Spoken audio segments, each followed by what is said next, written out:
We're here. Good morning, all. Thank you for joining us. I'm not sure you can actually see me on the screen, but that's okay. Oh, yes, you can. I've got two screens going, so apologies. Good morning and welcome to this Atlas webinar on our recent review, looking at tourism and the corona crisis and some reflections from a number of authors. We're very lucky to have the 12 contributors to the review with us today, and we're going to ask each of them to spend just a few minutes reflecting on it for debate. I've got sound in two places. Apologies. Okay, there we go. Sound shut off. Technology, always the best one. Okay, so let me introduce the speakers. We will be going in order of the review.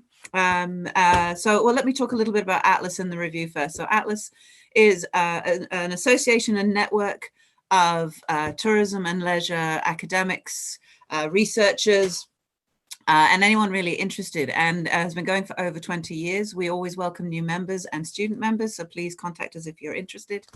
The Atlas special issue that we're talking about today, the review, which I have a nice hard copy of here, it became about very quickly. It actually came about in mid-May when Renee and Paolo floated the idea, and we invited 12 scholars to contribute to it, all of who very kindly said yes, and in very short time gave us contributions and agreed to the webinar.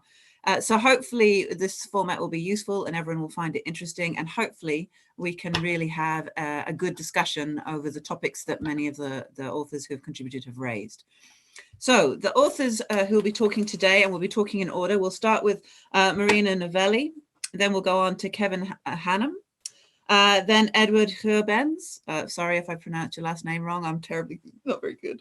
Then on to Jim Butcher, then Anna Carr, then Karina Wren, then Robert Fletcher and his colleagues, Wendy Morrill and Greg Richards, Freya Higgins de Buils.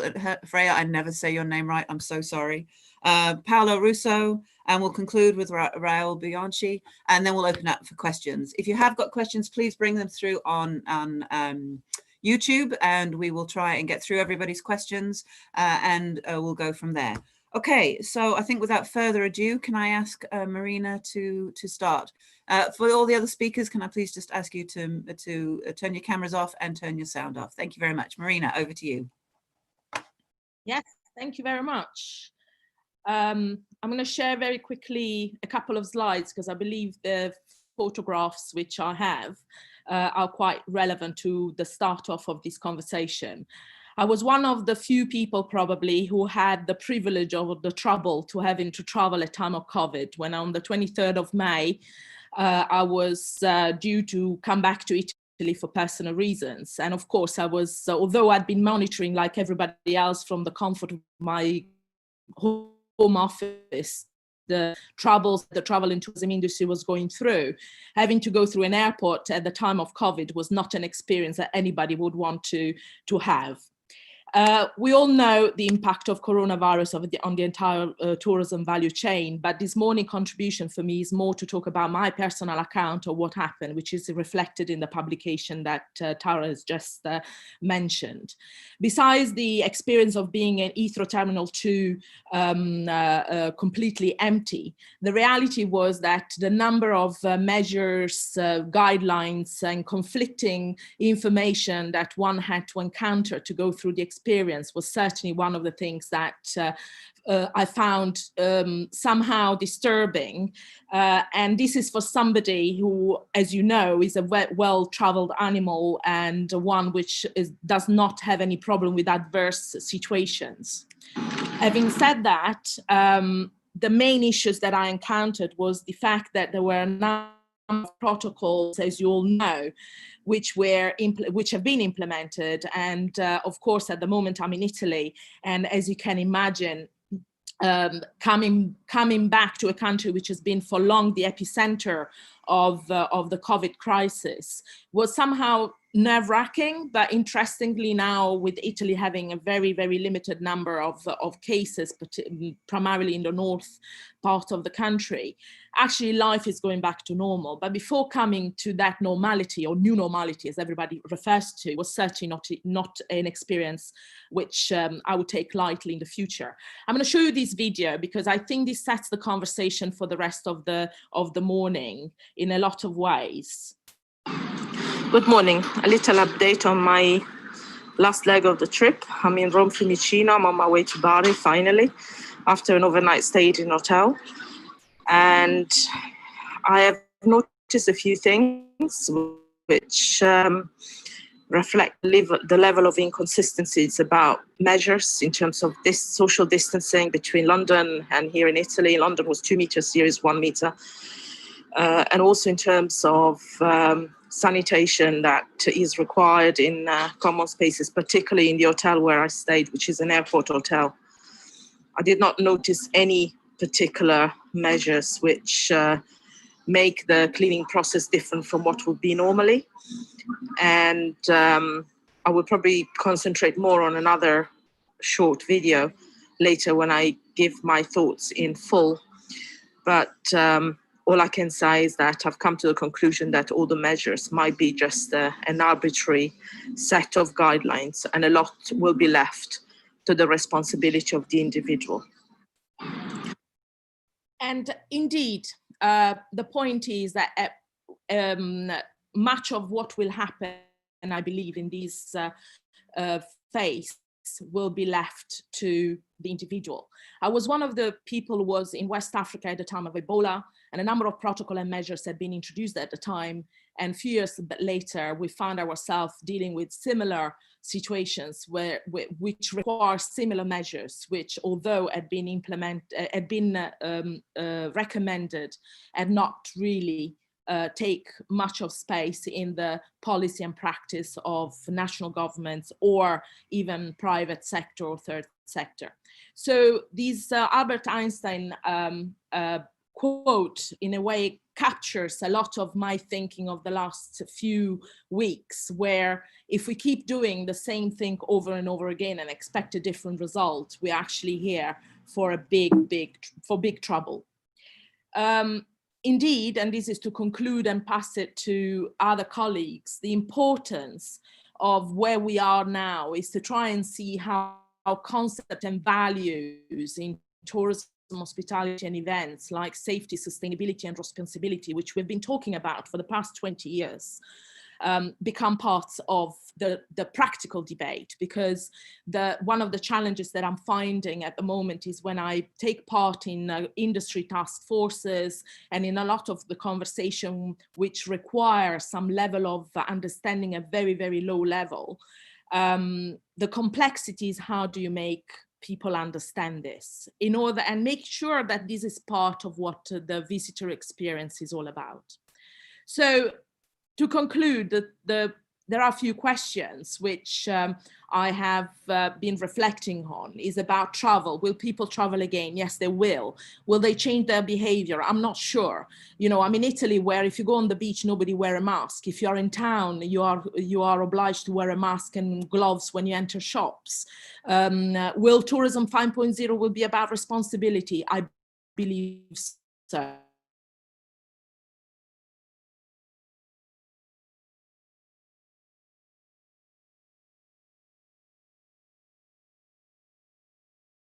Because it's sort of taken into for sure in a number of other issues, which is to do with the matter of advocating for innovations which enables us to have sector agility, crisis preparedness, and restructuring tourism in a way that actually we don't reinvent the wheel.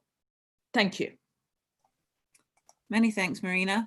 We'll move swiftly on to Kevin, please.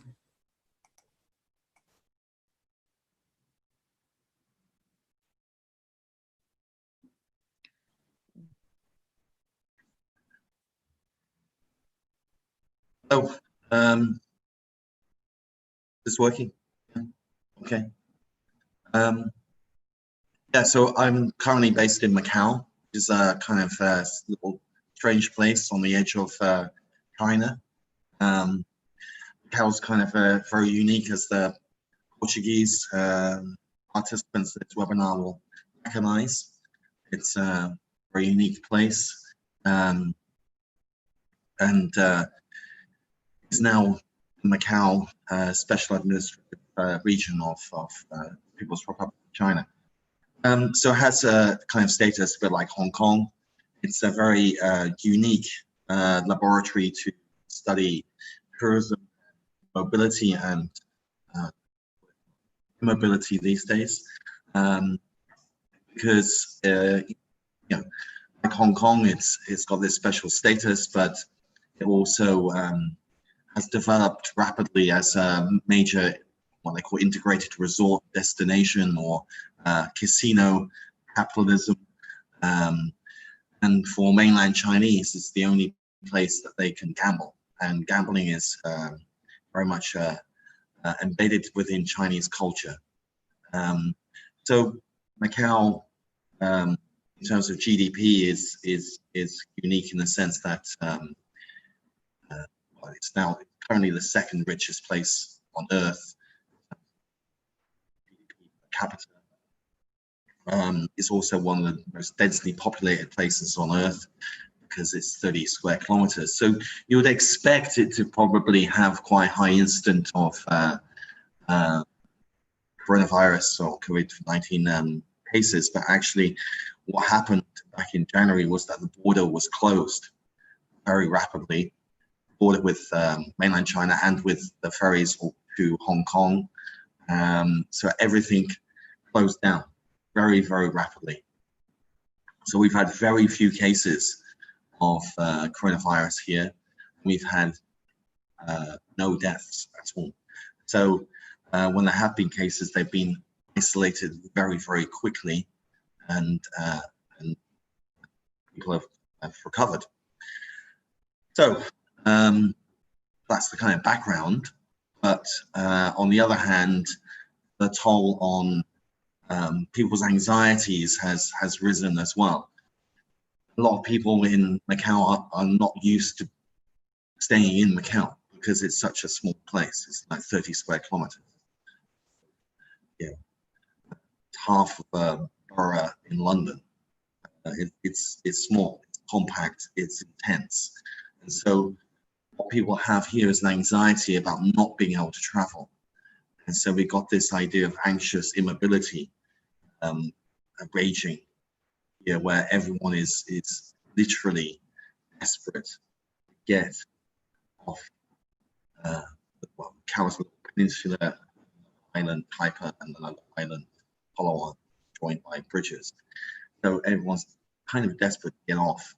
And even for the days of travel, as we call it, they on TripAdvisor, one of the top things to do in Macau was to travel somewhere else. So quite ironic.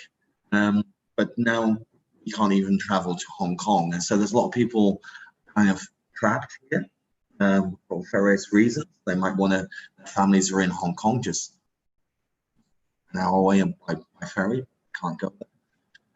There's very strict restrictions on coming in to Macau. So if I leave Macau, I would have to do 14 days quarantine here.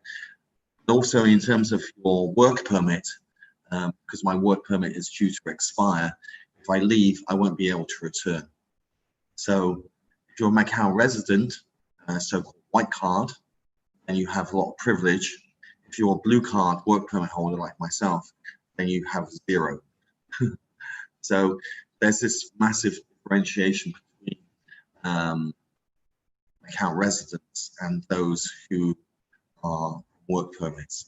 That applies to a lot of Filipino workers as well. So,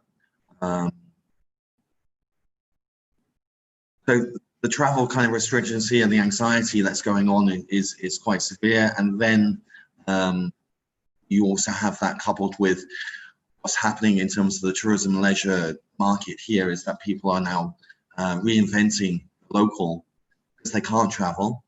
So there's actually been a boom for local restaurants, ones that have been able to innovate and capture local interest of people that would normally have gone traveling to Taiwan or Hong Kong have had to adapt.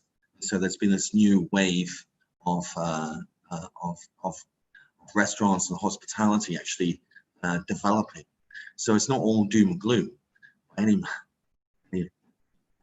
measure, but it's actually quite interesting in terms of. Okay, I think I've been told to go quiet, I think now. So I'll pass on to the next speaker. Many thanks, Kevin. So moving on to our next speaker, Edward. Yes, thank you, Tara, and thank you, Kevin and Marina, for your preceding insights and reflections. I want to maintain 3 minutes on pitching really the article that I submitted and try to focus a little bit on that. But starting off with a bit of a context indeed. Yesterday, we saw the United Nations publish a report about the pandemic, and the pandemic being indeed of our making, through the processes of nature depletion, intensive farming, and the intensive production of animal proteins. And this, of course, then gets, we will be seeing in the future, according to the report, more and more of these zoonotic viruses jumping the species barrier onto human civilization and onto us. And that will be ever more rapidly disseminated through our intricate transport links and intertype communication, of which tourism is indeed a part. So tourism, as we have seen it, as business as usual, is indeed part of this problem, lodged within the growth paradigm, continuously growing, continuously more and intensified travel, longer haul, more of it. We're always being demanded to become more intensive. And in that sense, it's part of it, as well as, of course, being part of the dissemination process. So this is the scenario, this is the backdrop. We'll have more of this, and tourism as usual will help in disseminating this and producing this. I want to, however, and what I pitch in my paper is to reinvent the promise of tourism, as I call it, which I see revolving around two things.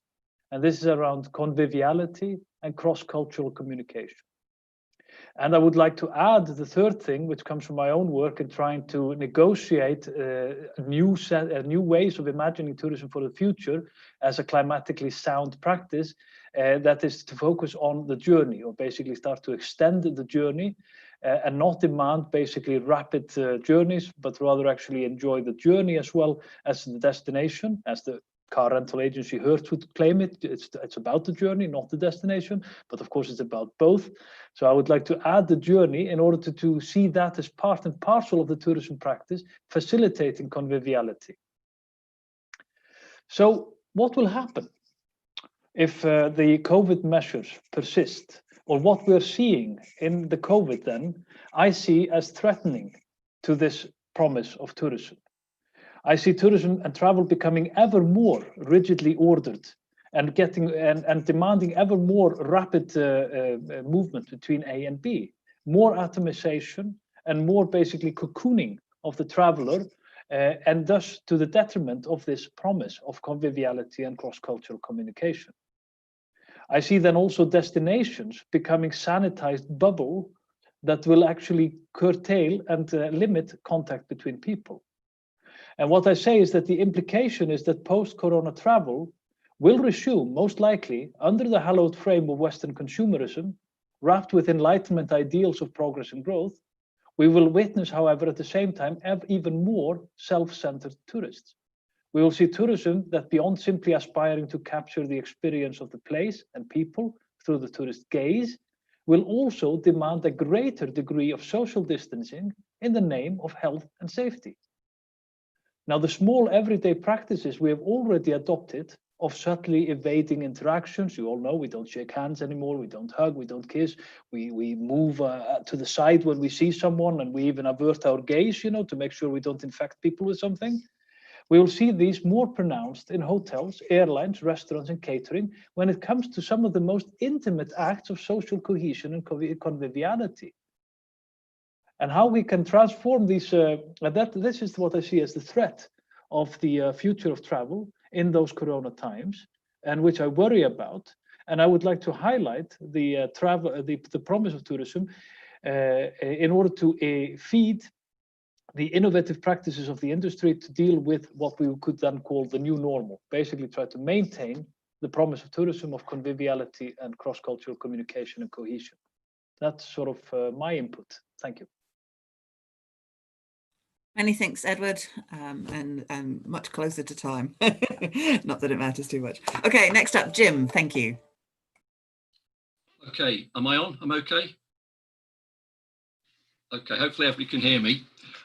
Okay, COVID has hit sociability, which is really the essence of the hospitality and events industries, and it's hit mobility, which is really fundamental, obviously, to the tourism industry. So it's a little surprise that we're having discussions like this about the industry that we're concerned with. It's been absolutely devastated by the pandemic.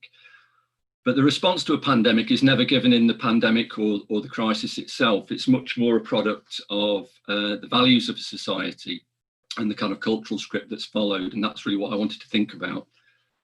And the question I wanted to pose really, and that I did in the paper a little bit, is how do we value what we've lost over these past 3 months and what we're losing at the moment? And I think one of the things that we've lost that we need to value and champion more probably than we do when we're looking to recover is conviviality, because the problem with conviviality, perhaps using it in a slightly different way to other people here, is that with the pandemic, life, being alive, is being pitted against life lived.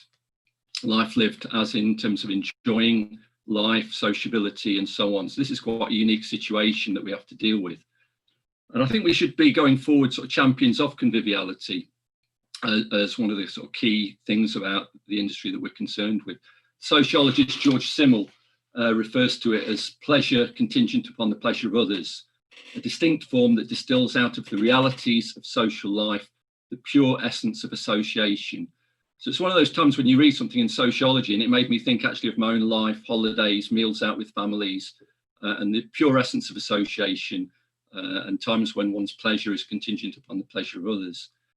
So it seems to me that this is something that we need to champion and really see the value of going forward. It's not an optional extra for life. It's very central to the sort of quality of life that we have in human flourishing. So that's why, partly tongue-in-cheek, but partly seriously in the article, I just coined the idea of the fact that we need a convivial revolution, not to be defensive about the need for sociability and travel and human contact. These are real benefits of modern society and things we should really champion. And I do think there are some rather declinist narratives at play around this, which I don't fully accept.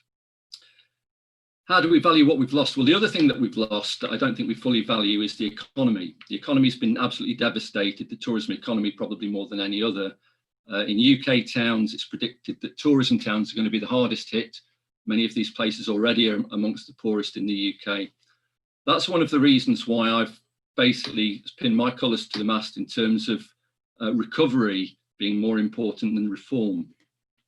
Now, that doesn't mean that reform isn't important. You know, reform's always important to do things better than we do. But I think recovery is imperative. It's not given to me that a time of economic devastation is necessarily the best time to look to reform the industry.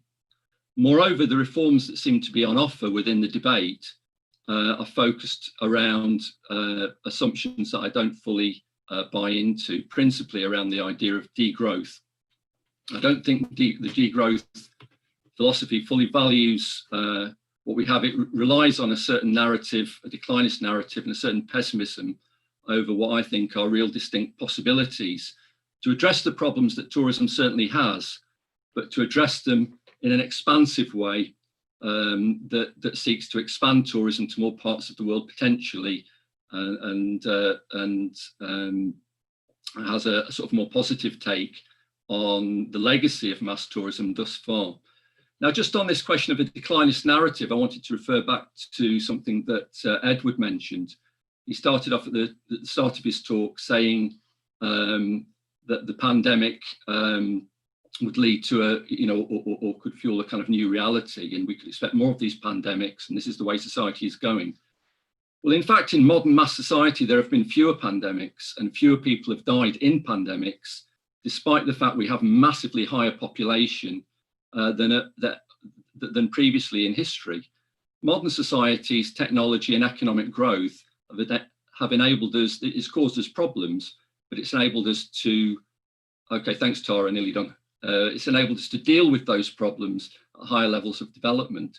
So the declinist narrative, the problems, yes, but our capacity to deal with those problems is also enhanced.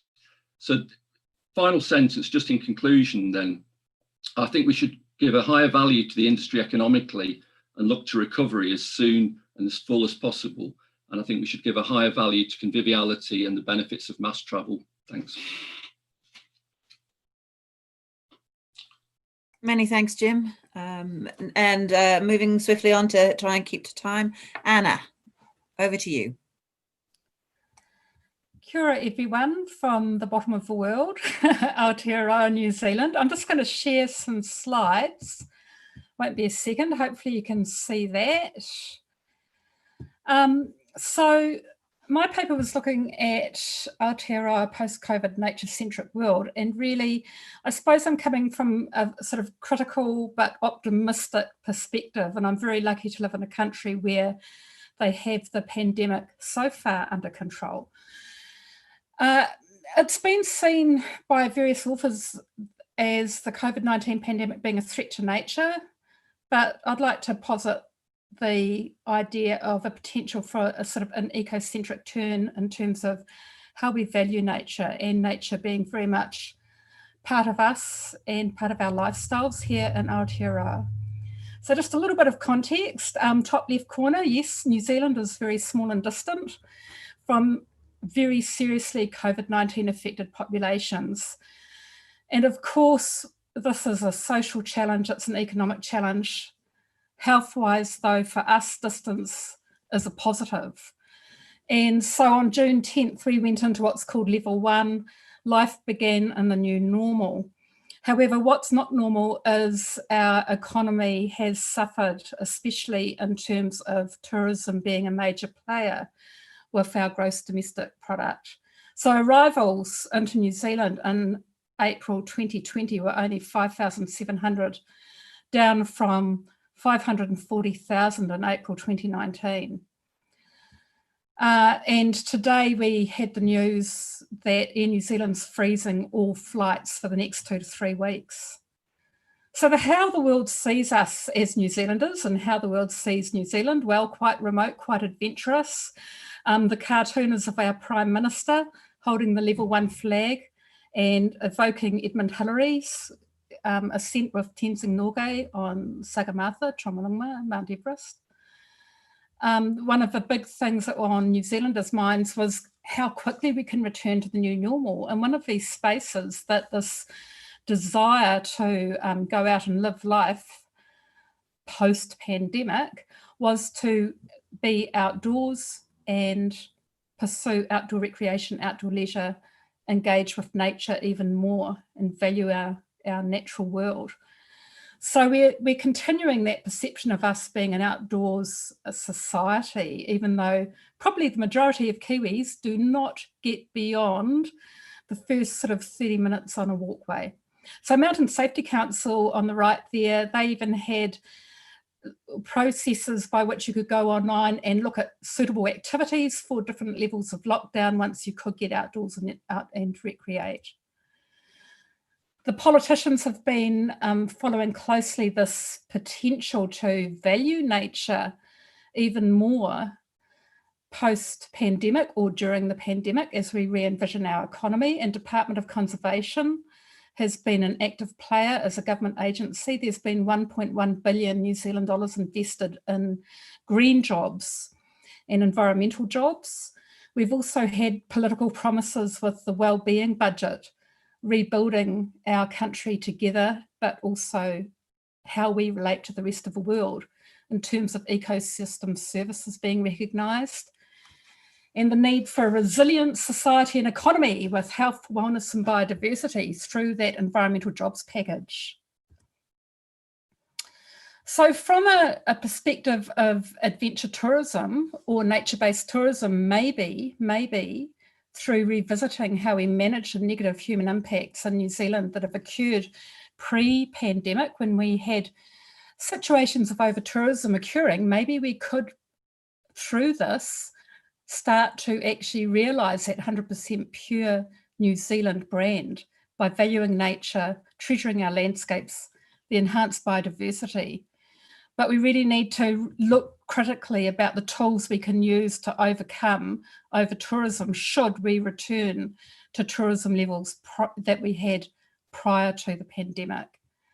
And there's been a huge call to ensure that future tourism benefits really do flow through to our communities and the natural environment. So if we were to take a critical turn towards maybe an ecocentric way of valuing nature, I think we really have to go down to the micro level and look at what's happening to our nature tourism operators, but also our natural world. This is the last slide, and I thought I'd introduce you to a few of the ecotourism operations we have in the local area around University of Otago, Dunedin. They've been quite innovative in terms of business innovation during the pandemic. There hasn't been a moment of rest amongst tourism operators, even though there have been redundancies, there've been mothballing of businesses, but they're looking at different ways of overcoming the challenges. Virtual webcams, such as at the Albatross Colony with Royal Cam, enhancing experiences by looking at using e-vehicles out to Orokonui Eco Sanctuary. So I just sort of want to finish with an optimistic note and hope that the experiences here in Aotearoa spread outwards, and rather than looking at how we can recover our tourism economy, look at how we can recover nature through this philosophical ecocentric turn, and that global realisation that humanity's future well-being is interdependent with nature. So that's it from me. Kia ora. Kia ora, thank you, Anna. And on to Karina next. Okay, hello everyone. First of all, I want to thank Atlas for giving all of us this opportunity to reflect and to share and to contribute. And I think I speak on behalf of probably everyone that we've all felt this need to contribute. But in this time, we're sitting here disattached seemingly in our cubicles and thinking about how can we contribute and what can we know at all. So in the introductory quote to the invitation that was sent to us by Atlas, Yuval Harari talks about how eventually the corona storm will pass, but we will inhabit a different world. And here I think, if anything, corona has really showed us that we already inhabit different worlds. So it is not just about offering different perspectives to the same world, but to acknowledge how we are rested in different worlds, and how in tourism at the moment we are really seeing these different enactments of what we can think about as multiple tourismscapes that carry different effects, different controversies, different practices. So coming back to the question, how can we know and how can we act and do our part in knowing about what this is all about? What can we do? And for me personally, it's been about trying not to offer these grand panoramas from afar, coming up with one-size-fits-all solutions or quick verdicts about what this is about, but trying to look down, looking into the small and perhaps often overlooked, modest and situated practices that we are seeing everywhere. But of course, as we sit here, this is something that can be difficult because we are not out there. We are not in the field. We are not with our students working with practitioners or collaborating as we usually do. But so in my reflection to the Atlas review, I've offered an example something called the Tourism from Zero initiative, which has come out from Slovenia, which is a digital attempt, a platform where different stakeholders are asked to collect and to share their different ideas and concerns in the wake of Corona, but also in a grander scheme of concerns of over-tourism, climate change, and so on. So to actually try to understand and to map some of these concerns and some of these ideas.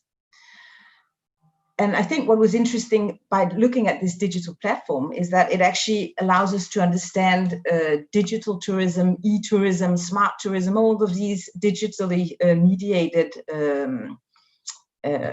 objects as something that are not only strong, not something that is only ubiquitous or smart, plug and play, but also something which is quite frail and quite tentative. And I think this platform, Tourism from Zero, allows us to look at how through the digital we can also mediate situated practices and care.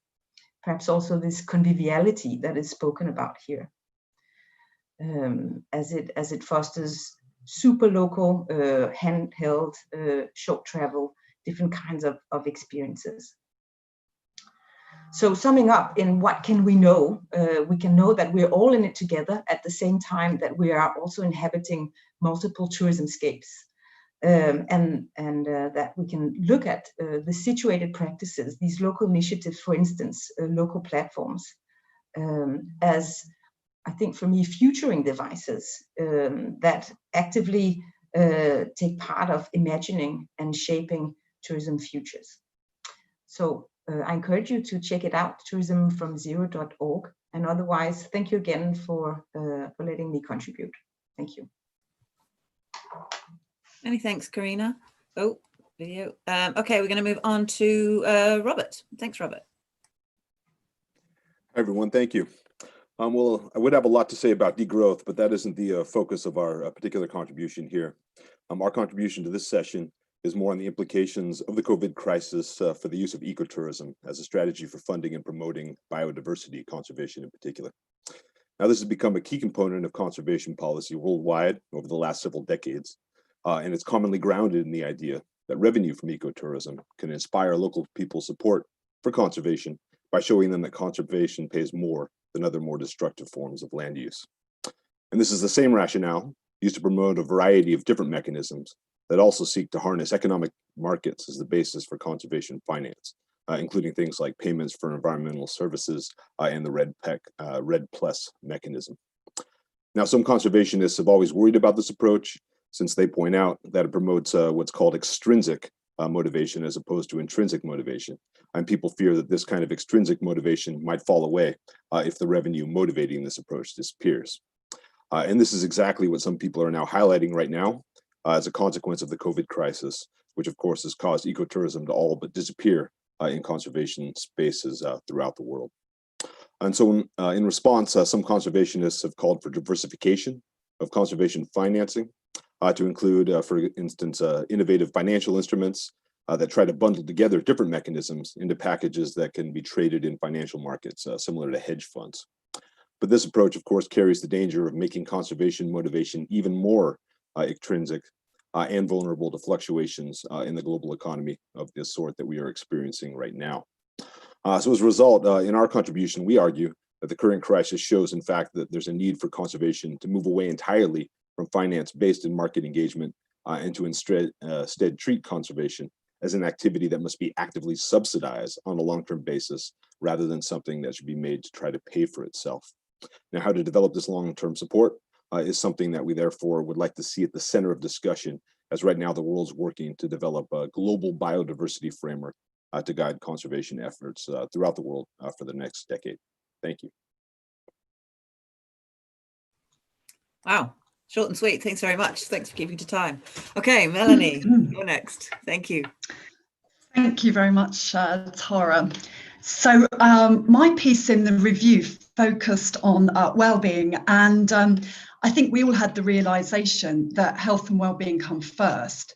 I'm not an economist, but I also realized that economics and well-being are inextricably linked. And I think economics is a bit like health. You don't really notice it until you don't have it. I was in a very privileged position during the lockdown personally, but I know that many were not. I think I also realized that well-being is not just about happiness. It's really about testing the human spirit. It's about our own resilience as individuals, as well as that of the tourism industry, of course. And Albert Camus, who wrote The Plague, which I reread during the lockdown, also said that travel is about testing the spirit. And I think now it certainly will be. And I'm interested in the relationship with our well-being. The wellness industry has often been criticised for being superficial and elite, and I would agree with that. But I don't think we'll be using services like spas as quickly as we will be going to outdoor retreats with small groups of people, getting back to nature, and doing more eudaimonic rather than hedonic activities. So having more meaningful experiences which help us to balance our physical and mental health. I think we've all wanted to slow down and become more mindful for a long time, and never really succeeded in everyday life. But for some people, they succeeded more during the lockdown. And I think there's a bright future for slow travel, especially to remote locations, especially to natural landscapes. People I don't think will be flocking to cities. So the over-tourism problem in cities, I hope will not return too quickly, although economically we need the tourism. Maybe yoga and meditation holidays will increase, but as someone who also researches cultural tourism, I'm questioning what happens to the cultural and social interactions that we enjoy so much with local people. This is something we will miss, I think. Many people became more creative at home. They did some new hobbies and activities. I think maybe creative tourism will flourish a bit more as we try to continue with those activities. Maybe things like baking and home cooking increased as well. Will it have a negative impact on the restaurant industry, or will we be traveling more to enjoy local and home cooked gastronomy in other places? Maybe this will also happen.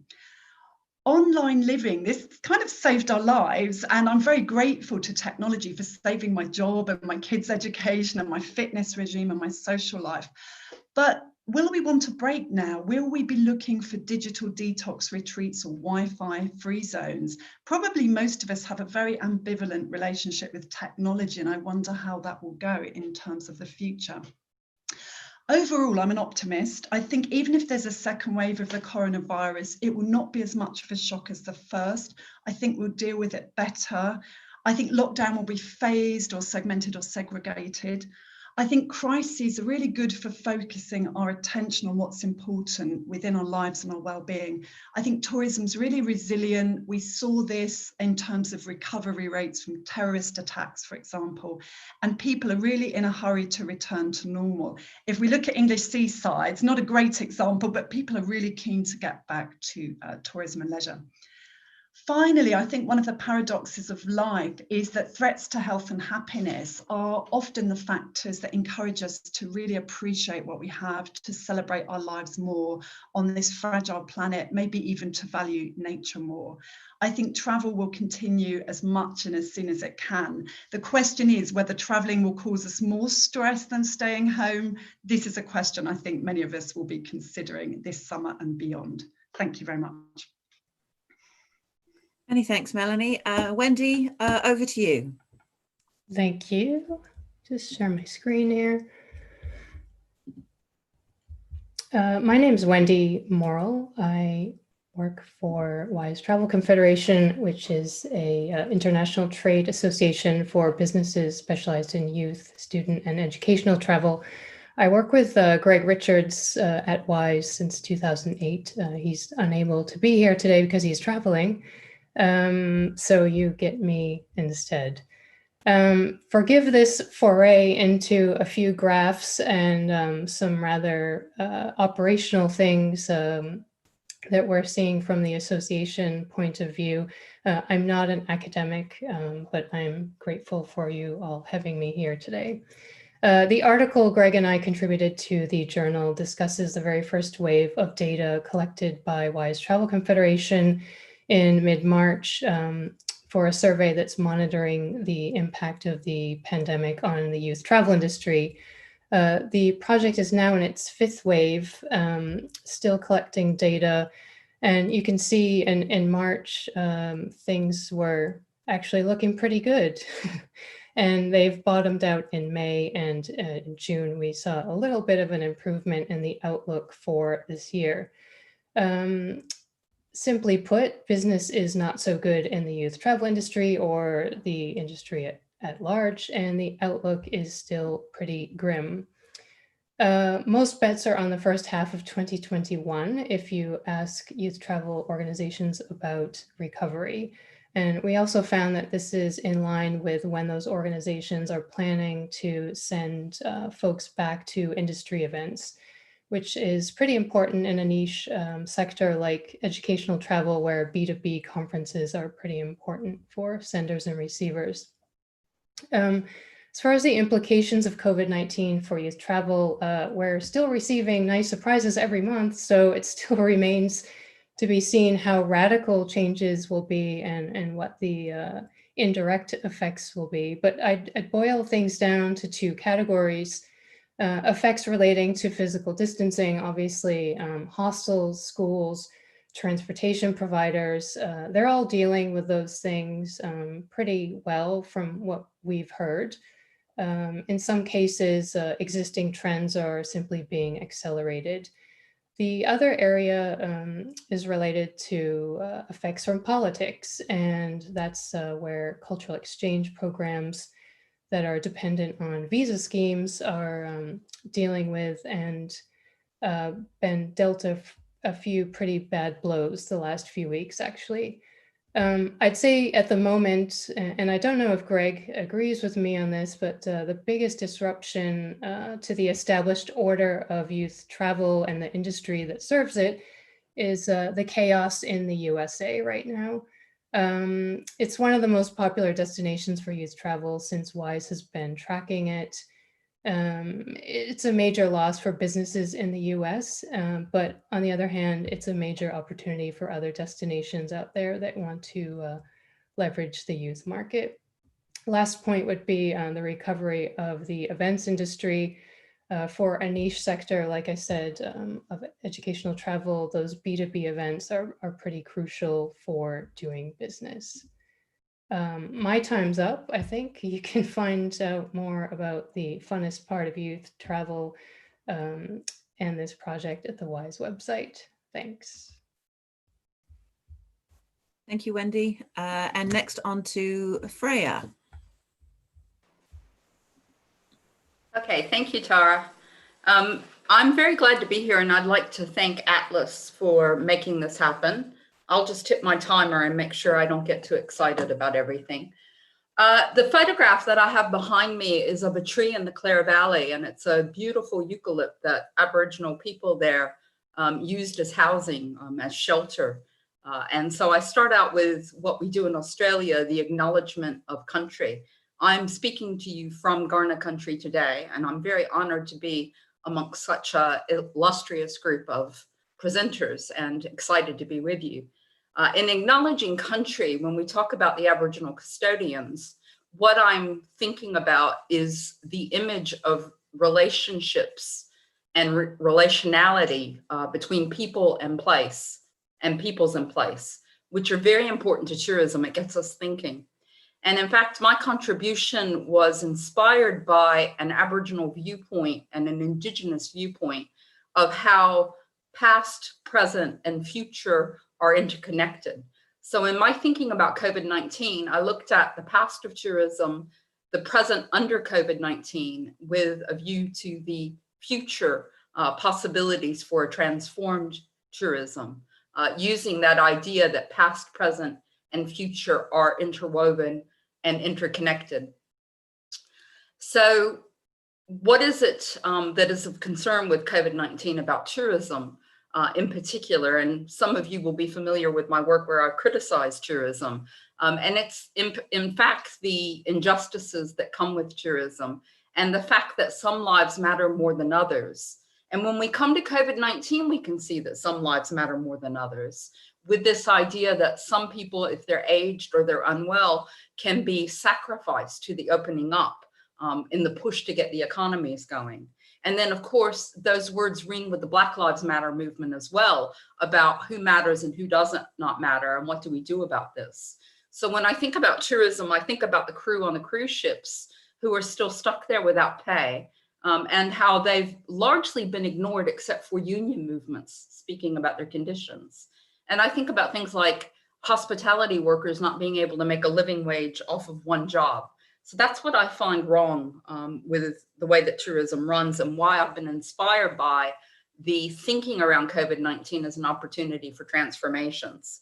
Of course, I acknowledge the loss of life and the suffering that people have had, particularly from the illness and the public health crisis that we're in, that has led to an extraordinary economic crisis, as many of the speakers have alluded to. That doesn't stop us, though, from thinking about what can we learn from this situation.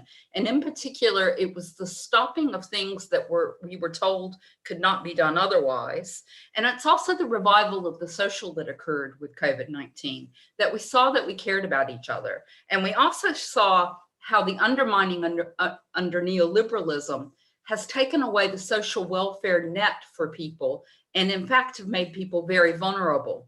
We also saw whose work matters and whose work doesn't, whose work is essential, and it certainly wasn't bankers and stock traders and perhaps tourism managers. So also we saw that ideology can be abandoned in the fact that neoliberal governments have been spending and spending up big to save people in this crisis. So in looking to the future, my thinking has been talking about centering tourism on the local communities and empowering the local communities that way. A concept of socializing tourism, which means putting tourism in its proper place so that our focus isn't on sustaining tourism, but sustaining societies and sustaining ecologies. And then tourism either serves that or we don't support it. And then lastly, this idea of tourism for the public good. That's an agenda that I'm pursuing, and I'm really happy to get the chance to introduce here. I'd like to thank everyone, and I really look forward to all of the coming discussions and then the questions and answers. Thank you. Thanks, Freya. Thanks for keeping to time. Now, is Paolo, you're with us. Great. Okay. I am. Yes. So thank everybody. Thanks to the speakers for being here, and to the audience, which is also very active on the chat, as I'm seeing. My contribution to this review, which I'd like to bring to you today, is just a short reflection, and maybe not so well crafted in scientific terms as that of my colleagues here, on over-tourism and the post-pandemic recovery. So I'm also linking to the speech of Freya that you have just heard. In the short life of this term, maybe 3-4 years, over-tourism has grown from analytical toolbox to an almost paradigmatic concept. And of course, I'm here acknowledging the fantastic work by Marina Novelli, Joseph Cheer, who's in the chat, and my friend Claudio Milano for that, because they have been some of the most outstanding contributors on that topic. So from system of indicators that may indicate when the balance between benefits and costs generated by tourist development is disrupted through an excessive growth of tourism activity, which is but a more sophisticated and holistic approach to the tourism area life cycle tourism carrying capacity toolbox, to being a sort of a natural state in becoming for places that are tied to the global network of human mobilities, tourist and related, at different scales and independently from their level of tourist development or even attractiveness. A natural state that is characterized by the unsettling agencies of fast mobilities and forms of mobile dwelling on more sedentary and less motile, using a term by Kaufman, resident populations, and by a widespread social perception of the redistributive impacts that this contest over space and local resources has on such populations. And maybe to anticipate some of the debate, conviviality is great, and tourism is, has been, and is, and will be an important channel of conviviality. but such conviviality is articulated and enacted through a wide range of practices and processes that eventually result to a large extent exclusionary, especially to those who don't want or can't afford to be convivial. In other words, over-tourism until January 2020 has been noted basically anywhere in the north and the south, in urban, natural, or even resort environments, and has resituated political agendas, not just by social scientists, but by local populations, including a sizable sector of middle-class constituencies, to the point that it started to be encrusted in public discourses of resistance and in political action at different scales. In the case of Europe, from the local level with municipal governments in top destinations such as Barcelona or Amsterdam that have been basically brought to power with specific degrowth or growth control programs, to the European Commission that has taken up finally to commission research on this topic and seems to be willing to approach the real dimensions of tourism growth for the climate crisis and abandon a merely sectorial approach to tourist policy in favor of a more transversal polity that takes in public welfare, health, work, and culture. And my point is the post-COVID recovery impetus might be the opportunity for a sort of a counter-revolutionary shift, in the sense that again a discourse is surfacing about the need to pump public resources in tourism to save jobs in failing regional economies. But with most places now and possibly for a longer period under-touristed, the fact is that the agendas of the tourism and the travel industry and that of local communities seem now more disconnected than ever. Yes, there are thousands out of job and in a desperate situation, and not only in the tourism sector proper, but many urban populations are also enjoying for the first time clean air and crowded streets, silence at night, decreasing housing rents, and what more for the first time in decades.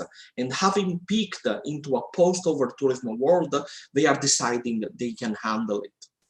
And to conclude, we miss at this stage is brave guidance, especially from national governments, to use the opportunity of a tourism future that may oblige the local end of the value chain to do more with less. And I'd like maybe to get back to this in the debate. For instance, setting better standards for work conditions in the tourism sector, coming to ends with the need to regulate the platform hospitality and other sectors of the gig economy, revising urban planning frameworks to effectively contain the visitor economy. And in the end, make places, even your stereotypical tourist places, more socially resilient to tourist mobilities. And in this way, also decidedly scale up from below the environmental transition agenda. Is this going to happen? My guess is that this is strongly tied to the capacity of offering a way out to workers that have lost their jobs. Be that with very effective policies to re-enter the job market, with a more widespread introduction of universal citizen rents, or with programs of human resource upgrading. They should start from here. And it's all from me, from my side. Many thanks, Paolo. And our last speaker for today, Raul, over to you.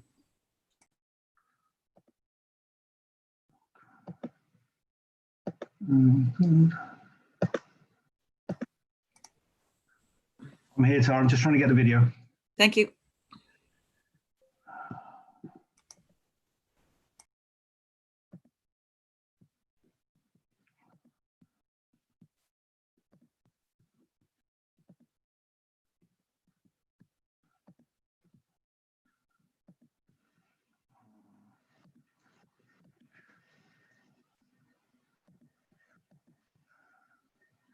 Tara, should I just talk? The video won't start for some reason. Probably best videos. Yes, yeah. Okay, difficult, isn't it? Got the graveyard shift, and that's what happens. Thank you very much, Atlas. Thank you to all my esteemed colleagues for their presentation so far. Just very quickly, my approach to this is inevitably from a political economy perspective. For those of you who know my work, that's generally how I look at tourism. And I was triggered to make a contribution when I was invited very kindly by Atlas, primarily because of a debate on TriNet and then some of the publications that were coming out very quickly in the wake of the pandemic. And my view was similar to some of the optimistic projections of rebooting and rebuilding a more resilient and sustainable tourism. But at the same time, I wanted to respond to some of those pushing business as usual and merely to restore growth as a means by which we could get back to some kind of normality and then start to think about the changes that we might need to build. Now that, in my view, is both pessimistic and both impractical. We've been having this conversation at least for 30 years, if not longer. And my view is that by pushing growth and recovery at the expense of rethinking tourism, we will never get there. Because growth is not only a discourse that forecloses justice and redistribution, it is also the principal mechanism by which capital accumulation occurs. Now, the UNWTO refers to the current situation as sustainability being the new normal, the kind of new paradigmatic focus within international tourism. Myself and colleague Frans de Man have written a critique of the UNWTO's approach to the SDGs that we may wish to raise later. But my problem is that doesn't go far enough, and their interpretation of sustainability doesn't recognize the complexities of the tourism political economy. And that's primarily what I kind of wanted to sort of offer to colleagues here, is that we often talk past each other because we're not talking about the same set of industries. Tourism, as we know from various academic publications and just by observing the world of tourism around us and participating in it, is an amalgam of intersecting industries at different scales constituted by different capitals and divisions of labor. So we're often talking about different kinds of entities. And I've always been very transparent and explicit that my experience is driven by work in the Mediterranean, and colleagues here who worked in the Mediterranean will know what I'm talking about, that we're talking about a financialized, real estate driven form of capital accumulation, which of course occurs elsewhere, as Rob alluded to, in conservation, but it really is the principal vehicle of value creation. And that creates a problem when we want to address the industry, because we don't even know who we are going to address. We don't know who to talk to, because they are hedge funds and private equity savings and investment accounts. And the tourism industry is often the brand at the front. You just have to look at what's going on in the hotel sector. There's a case at the moment, it's about $6 billion that's been held up, a sale of Anbang hotels. That's 15 luxury hotels, US-based hotels owned by a Chinese former state investment fund that is being sold to a Korean asset management company. So those are the organizations we need to address, and that's going to be extremely difficult. So I'm starting to think with colleagues and co-authors about, where might this transformation occur, given those challenges ahead of us, and given, we do have some positive examples, and colleagues have mentioned these, and many of our colleagues who may be online, I'm not sure, talked about regenerative tourism. The city of Amsterdam has, of course, adopted Kate Raworth's donut model. It'll be interesting to see how that unfolds.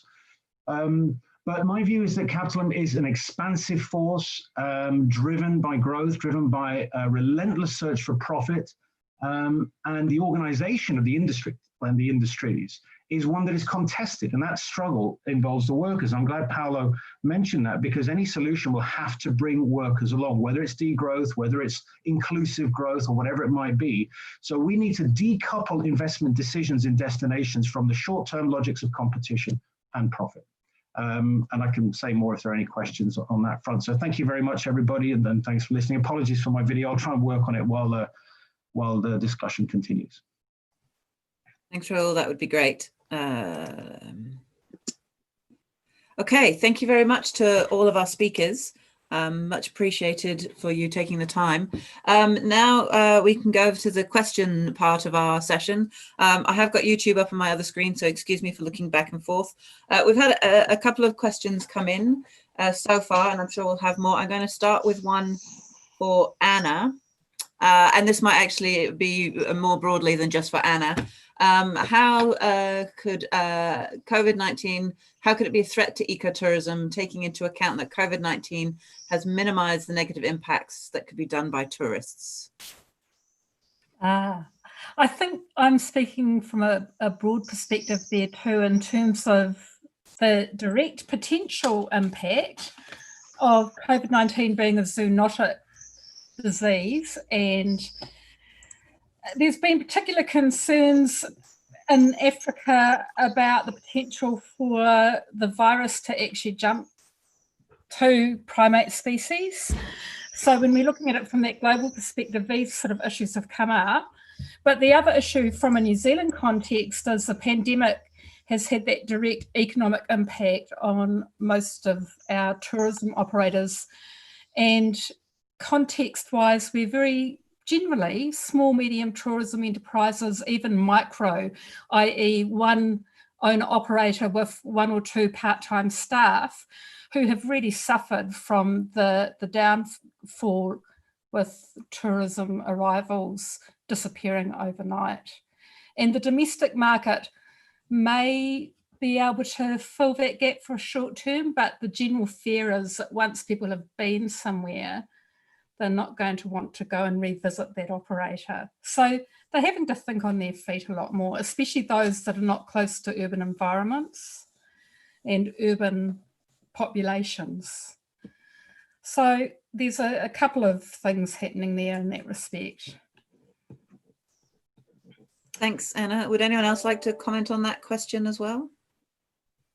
May I extend this discussion a little bit also to Robert Fletcher? This and the relation with, let's call it ecotourism, and the short and the long run. I very well understand Robert's point, but at the moment, let me take the example of Africa. You will see that the whole ecotourism industry has collapsed. So in the short run, there will be no solution, although you clearly propose a long-term solution. Can you reflect a little bit on this question? Yes, of course, this is a very difficult issue in this particular case, but also in terms of all of the different situations, right, and places that we've been talking about, is how to reconcile the fact that I think many of us agree that there's some need for some kind of more systematic transformation in how tourism is run. At the same time, you really need to address, very quickly the short-term impacts. I don't have an easy answer for this. I'm not arguing that tourism should disappear completely. And I do think there's a space and need, especially in many conservation spaces, for ecotourism to come back and provide that kind of support. But at the same time, we can't expect it to come back very quickly. And so there is a need, as much as possible, to mobilize some other type of support as quickly as possible. In the meantime, we can't rely on ecotourism coming back quickly and dramatically enough to address these impacts. I don't have any short-term fix for this, but I would like to see a substantial amount of public funding mobilized, hopefully globally, and then directed at these places, to help address things in the short term that will hopefully then provide the basis for the type of long-term change that I'm talking about. I really don't see any alternative to this moving forward. Maybe Tara, if I may follow up, yes. because I mean what René is there proposing to Rob to come up with the short-term solutions in a way to a huge challenge. Oh, indeed, the ecotourism industry in East Africa, for instance, I was just watching on the news, it's completely collapsed. But I think we can extend this to the whole debate about tourism, and as was touched upon by some of the commentators already, we need to fix the economic aspects. We need to get tourism back on track. We need to get it going and then think about the solutions. Well, what I think the crisis really highlights is that tourism is instrumental in creating precarity for a group of people, is creating marginality and precarity for a big group of people. And they are being then, they lose their livelihoods overnight because of they're embedded within this larger system that is creating that situation upon which they rely on this money-making machine that tourism is, and are precarious as a consequence. So, of course, we need to look at the livelihoods of people, and of course, those worst off in the economy are usually those working in the tourism industry, especially here in the urban context. Working in restaurants, lose part-timers, students, etc., who all lose overnight their incomes. That, however, I think is an impetus to rethink the way in which we are putting workers and people into precarious situations. At the same time, of course, as we fix it. So, for instance, I would say for the short term, we should extend all the furloughs and all the basically job benefits that are being rolled out for people during COVID times. I mean, the money we're talking about there, they pale in comparison, for instance, with military expenditure in the UK, completely pale. So the furloughs can be extended for months and months on end while we actually rethink the system.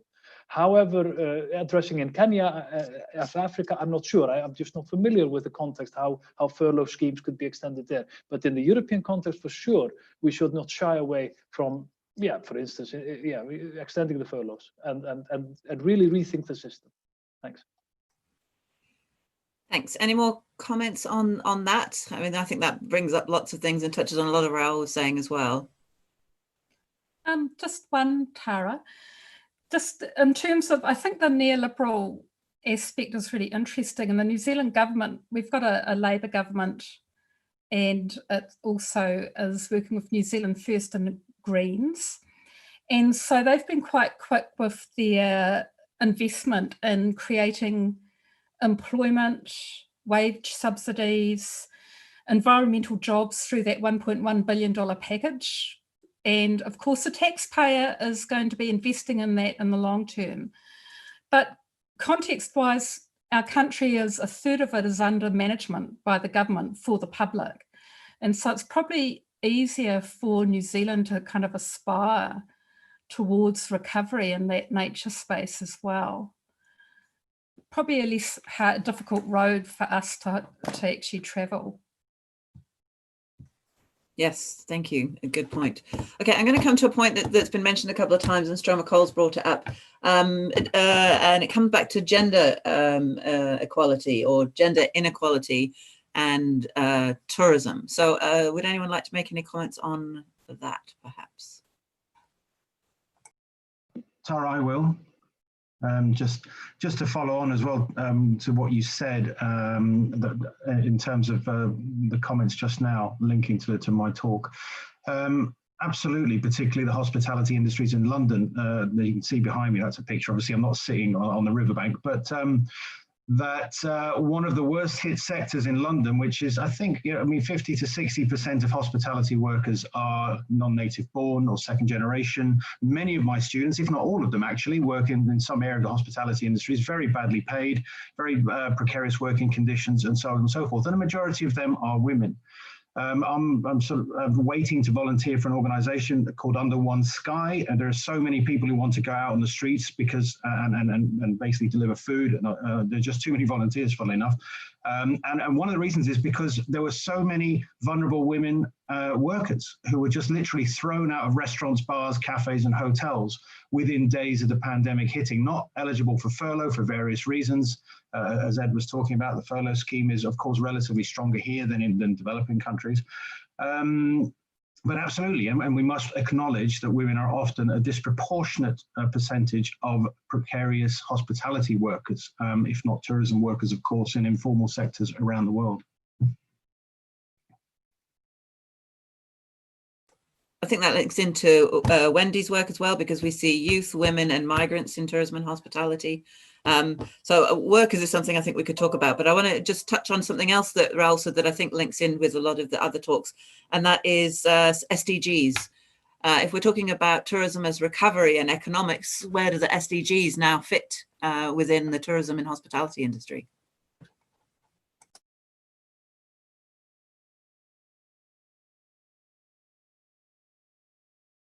That's open to whoever would like to address it.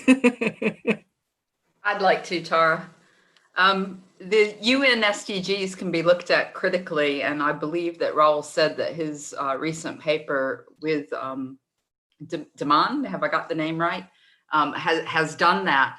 And it is in part a public relations exercise to talk about what should be inclusive and environmentally friendly types of development, moving along from the Millennium Development Goals, and then including developed countries as well as developing countries within the framework.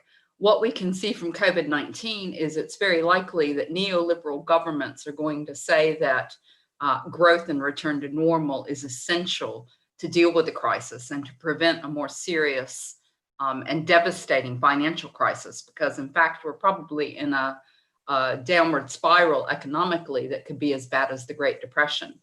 And so the UN Sustainable Development Goals, I think, are going to be seen as pious and really not obtainable when we're under such difficult circumstances, which is a shame because we should be working on them to make it more critical and more valid for social and ecological justice.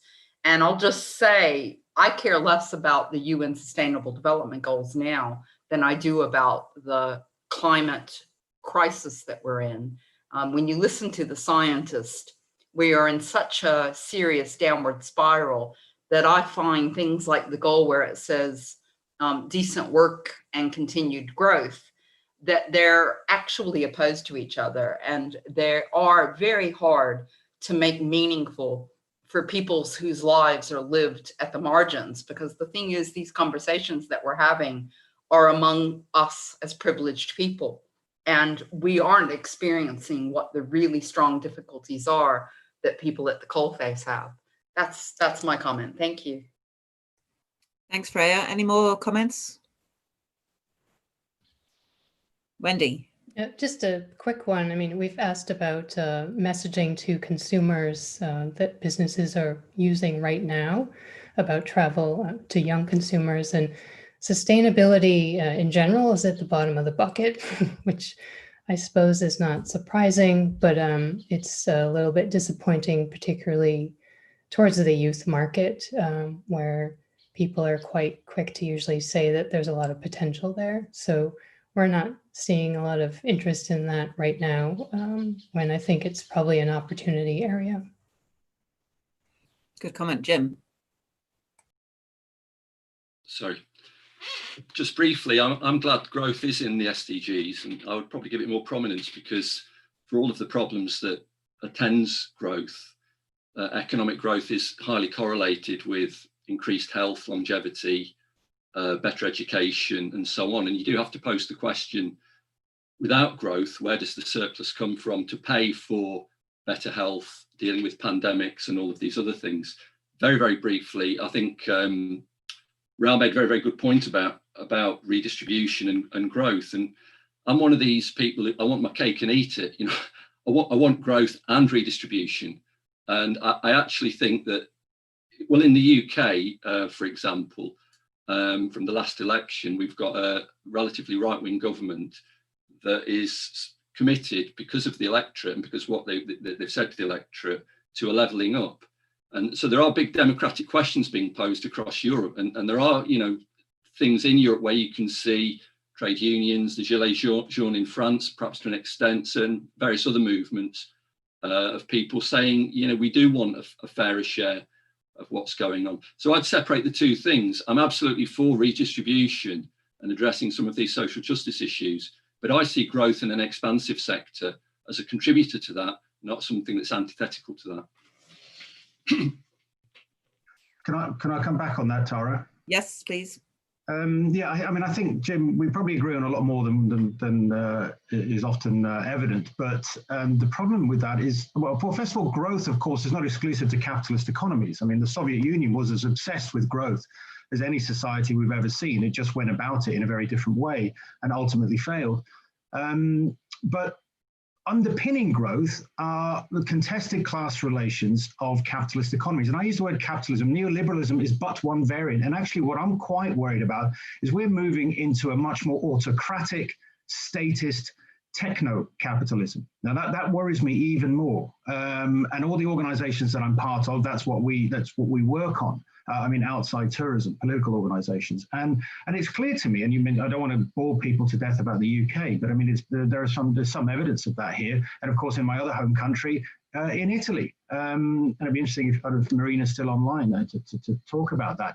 And it brings us to governance and the role of the public sector that Paolo mentioned. I think we need to reinvent government, because the governments have failed. I mean, the liberal democracies, in various ways, whether you're coming from the new right, whether you're coming from the new left, I think no one's really happy with the way in which governments have approached this pandemic and other problems before that, maybe with the exception of New Zealand and other countries, but certainly let's take the European Union. I mean, even the Coronavirus Rescue Fund in the European Union, the 750 billion, 1 trillion, that is a handout to capital. That is what it is, because the European Central Bank is not allowed to mutualize debt.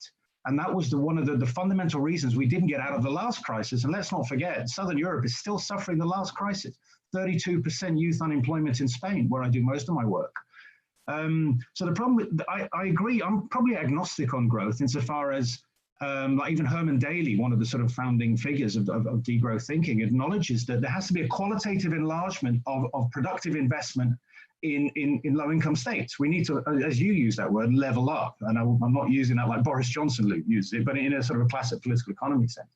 And it's been demonstrated, economically speaking, that mature industrialized economies or post-industrial economies, no matter how much growth there is, although we've had, next to hardly any growth in sort of, 10 years, if not more, it does not lead to qualitative improvement in living standards. Yes, it improved health for the most part. I mean, let's not forget where the surpluses came from in the 1950s and 60s and 70s, and if not before. I mean, there's a whole debate there without going back into the tourism dependency debate, but there are elements of that which are still very apparent. And I shall stop there just to I think this is a conversation that could go on. Freya, last comment, and then I've got a question from Joseph Cheer on YouTube that I'm going to come back to because I think it links in, but it will broaden it, hopefully. I'll be very fast. On the issue of growth, what we're missing is this is very anthropocentric. We're not giving any breathing space to nature. We've got growing populations with growing consumer demands, and the pandemic and the future pandemics that are coming are in fact coming out of our increasing pressure on finite natural environments. So I would like to say in relationality that we don't forget that we're not the only species on the planet. Thank you. Thanks, Freya.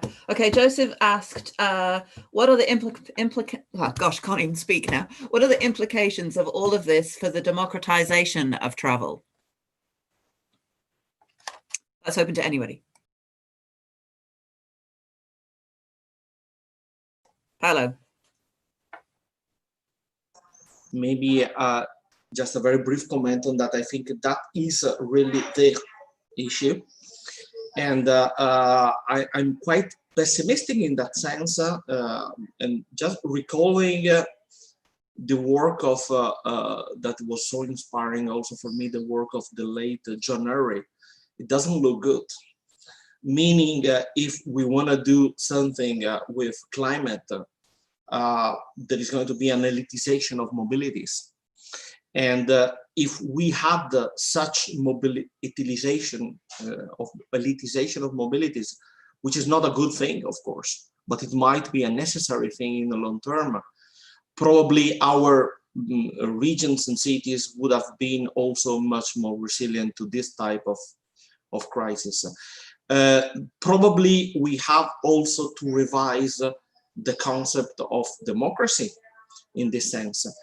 And I am referring here to the debate that I think has been refueled by this pandemic on the right of travelers versus the right of those who live at destinations, where we have a set of principles written down in national constitutions and even in the European pact about free mobility of citizens and workers in the European territory, but there is no set of rights that protects the right of the people to continue living in the cities and working in dignified conditions. And that system of conflicting rights should be tackled also within a broader framework of rethinking freedom of movement or who can actually move. But it also hints very much at a very important issue that has not been discussed here, that is thinking about the reform, the recovery, but also the reform of what we consider social tourism. And I think that there is a very broad area to be covered, because we have dealt a lot, and there are many authors even within you that have been working with social tourism in a sort of like a pre-COVID situation. Maybe the post-COVID situation of social tourism is more interesting, and there is a lot more to do in that sense. And if I can also do a short comment on the previous debate that we had, I think that regarding the let's say the neoliberal stridencies in growth, there is a very important element that is a sort of an idiosyncratic element of tourism that we should also consider in this sense, and is very much embedded in what Freya was saying. Tourism is also very much about consuming space, and space is finite, and this is a question, a hardcore geography question that should always be in the equation. Because either you use space for one economic sector or you use it for another, and the growth in general term doesn't equate with tourism growth. There is growth of other economic sectors whose space has been taken away in the process. Paolo, can I just add to this? You talk about the elitization of mobility that John Ury addressed, but I'm also seeing sort of a move which is going the other way, the privilege of immobility, of being able to distance yourself, to stay put, to stay at home, and not having to move around for work, not having to travel elsewhere. So I'm thinking that there are these interesting issues about mobility, immobility. We're seeing here in the north of Europe this the local turn in traveling, that everybody are staying hyper local, enjoying these very local experiences and so on. So that there is an elitization of proximity. Or of being able to remain immobile or at proximity. So I think this is also a twist to this elite, I can't say it, the elite movement of immobility. Thanks. Melanie's next, and then I've got a follow-up to Joseph's question to bring up as well, which I think links into these debates. Yeah, I just wanted to comment on democratization, because I'm not entirely sure whether we have a kind of positive concept with quite negative impacts. Because if you think about over-tourism, a lot of that, I think, has been caused by the fact that almost everybody can travel by budget airline because it's so cheap, or that they can have an Airbnb, an apartment in a city, which is cheaper than a hotel. And one of my problems with this is that we're thinking that it'd be very nice to have educated people who know about culture or nature in small groups, but then we go back to a more elitist form of tourism. So I have to question, really, what does democratization mean, and do we really want that, actually? Sorry to say. That's all. Okay, I've got, let me go on to the follow-up question, because I think this links into things that Freya was saying, and amongst others, and that is, what should we expect when borders open in terms of discrimination in terms of border crossings? Because I think that links in very nicely is not the right phrase, but links in as well.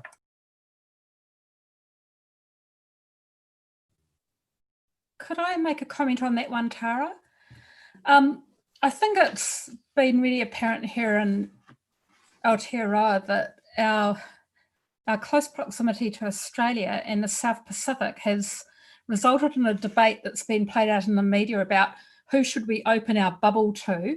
Should it be to over the Tasman to Australia, the wealthy country, or should it be to COVID-free South Pacific nations, which would be logical because they are COVID-free and they're desperately in need of trade, employment, revenue generated by New Zealanders going to have island holidays. And so you're sort of perpetuating this privilege.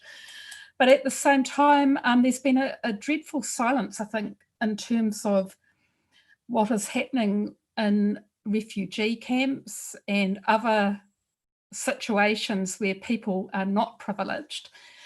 And the New Zealand equivalent almost that's happening now, and it's a result of a crisis with visa processing and the pandemic, is that we've got migrant workers stranded here who are now suffering severe mental depression.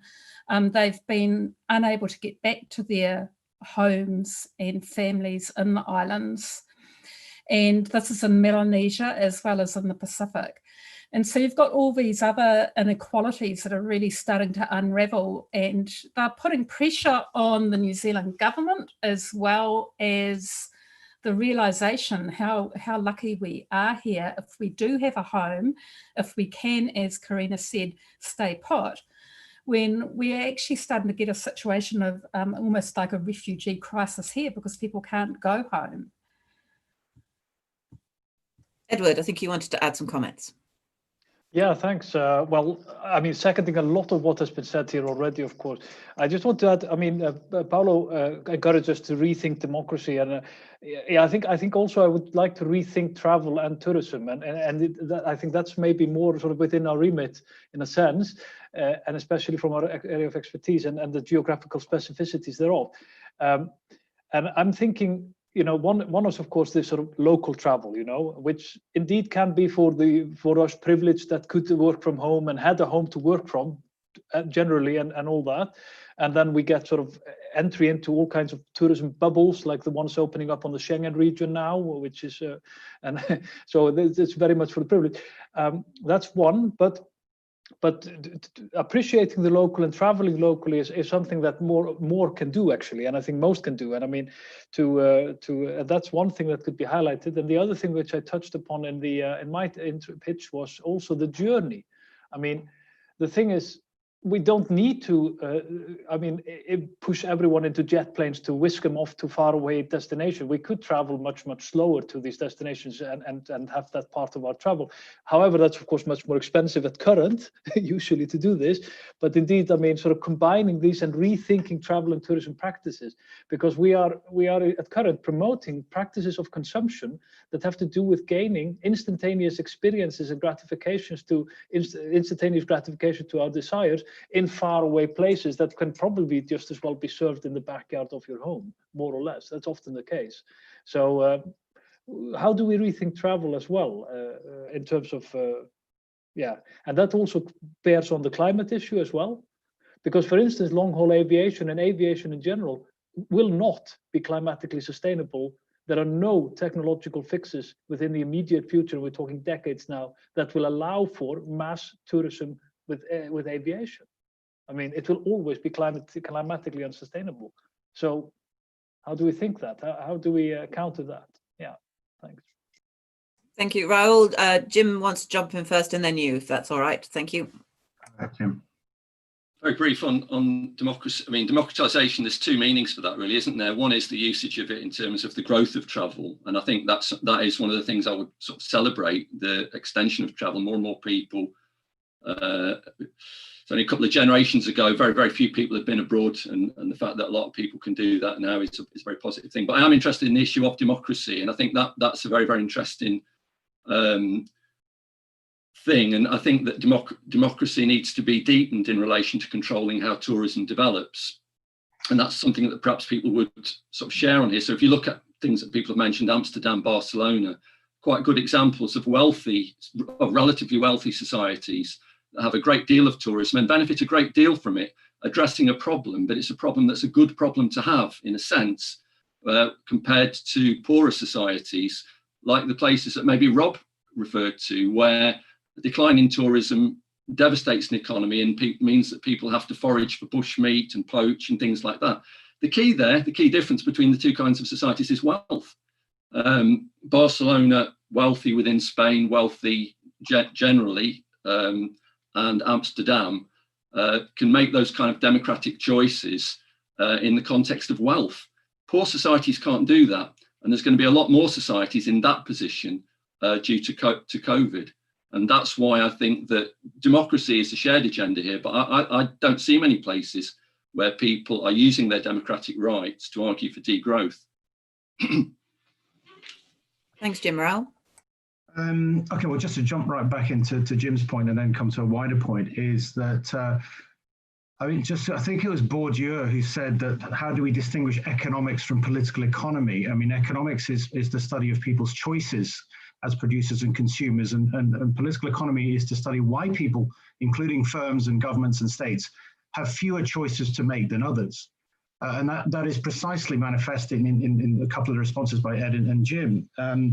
I mean, I'll leave Paolo to talk about the problems of Barcelona, but I mean, you're right, Jim, but then the point is, does that mean that all countries have to sort of reach a level of wealth before they can be democratic? And I think not.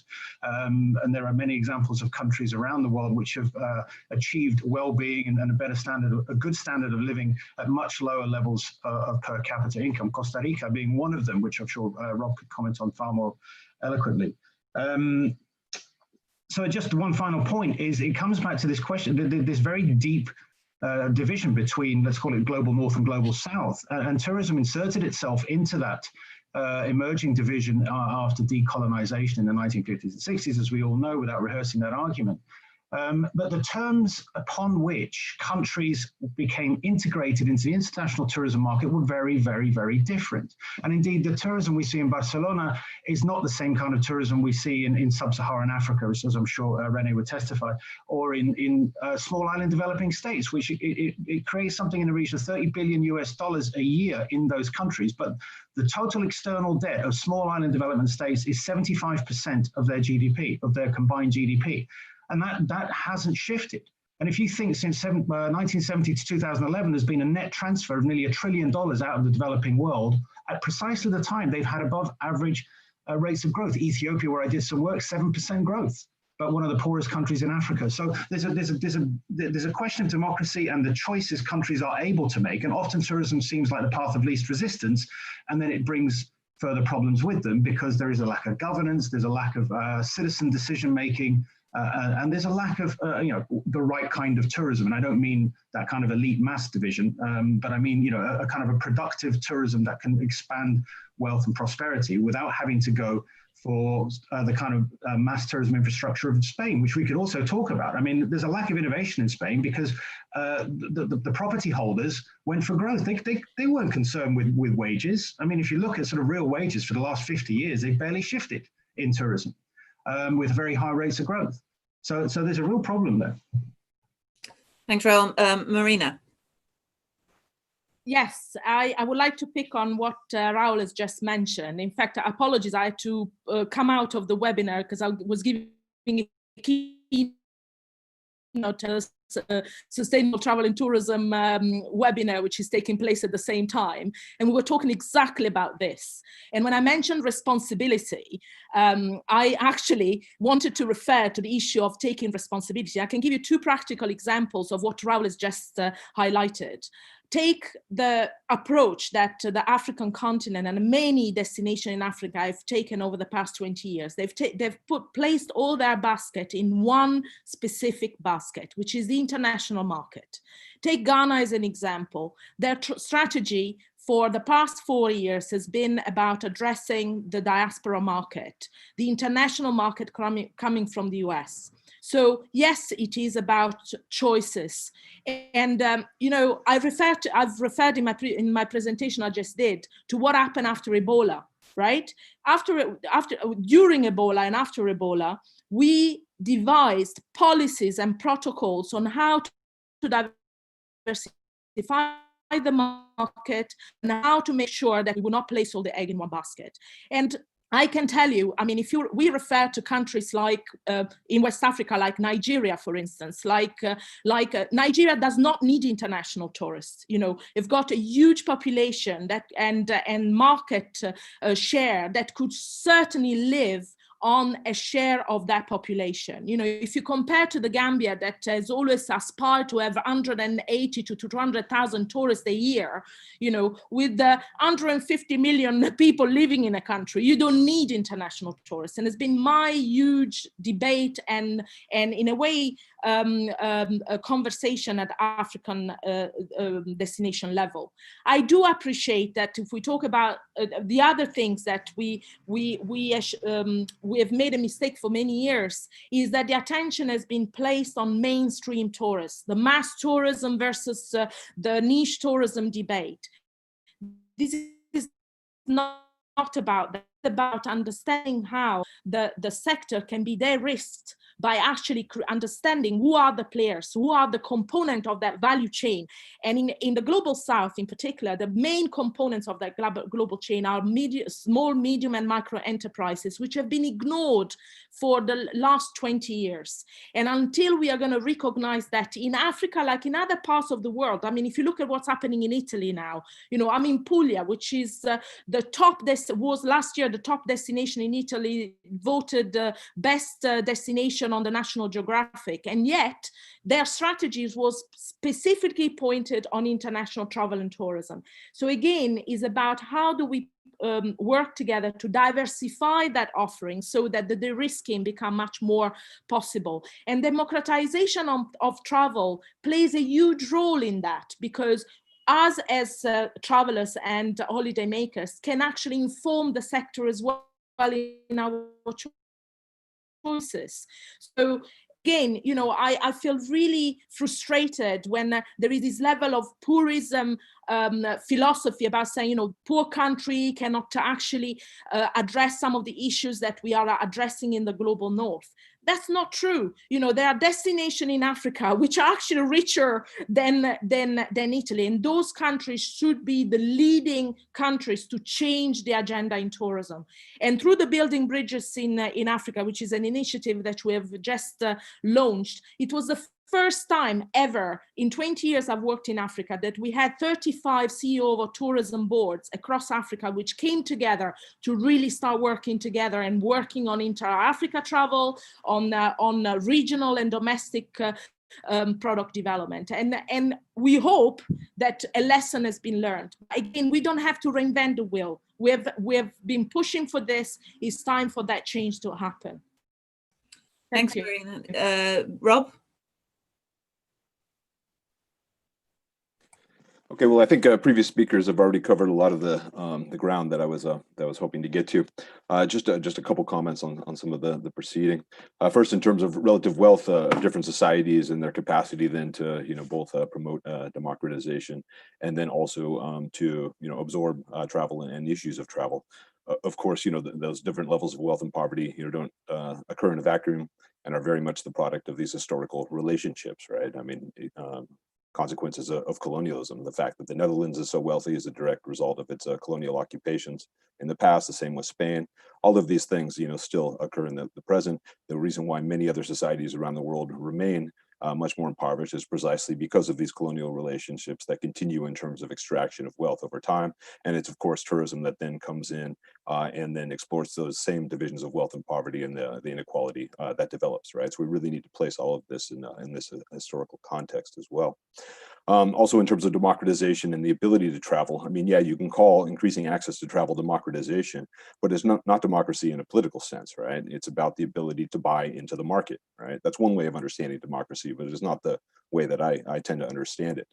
So actual democratic control over tourism would be about citizens having the ability to decide what type of tourism occurs within their societies and cities as well. And I don't see much of that occurring anywhere. So I think that would be a very interesting type of democratization to start thinking through. Thank you. I'm going to move on to another question, again from Joseph. COVID-19 sees the push for tourism to move from congested centres to less crowded peripheries. What are the implications for peripheries? Are we just inadvertently problem shifting?